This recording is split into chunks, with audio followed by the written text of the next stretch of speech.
The idea for this exhibit came from a tragic incident that happened on the Ring Road in April of 2017. A 63-year-old man took his life by stepping in front of a semi-trailer just over here on the Ring Road.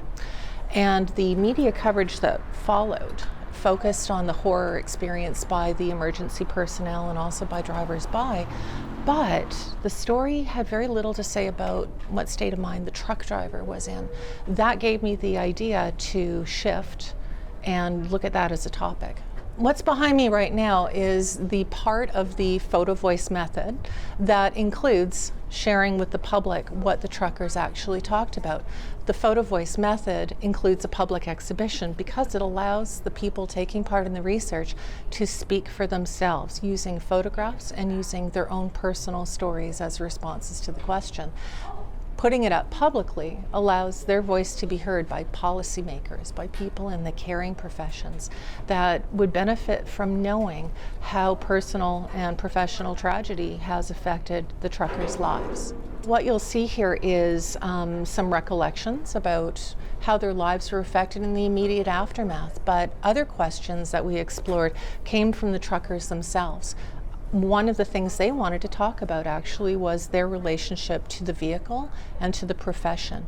They also talked a lot about finding peer support for their mental health concerns from friends, from those in the industry and from family, because the way they describe it here, they found that only people who understood or did trucking or were close to trucking could understand what they were personally going through. The Humboldt crash changed absolutely everything. Prior to then, I was actually ready to begin my research and look for participants. The magnitude of that crash and the scale and the monumental tragedy of it changed everything. There was a lot of discussion in the trucking community about truckers' own individual tragedies that were now top of mind because of this. And as a result, it would have been inappropriate to proceed at that time with the research. But what it did was allow me time to look at how the truckers talked about the tragedies that affected them. So it was agreed that I would stop the research until the case had resolved. And I spent that year rewriting the proposal, rethinking a lot of what we were going to do and how we were going to do it. And I think we're better off for it. I don't think it ends here.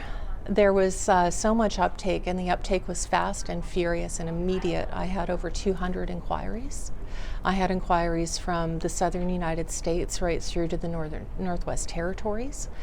And I think this is the beginning. There is so much more to find here and so many people ready to talk.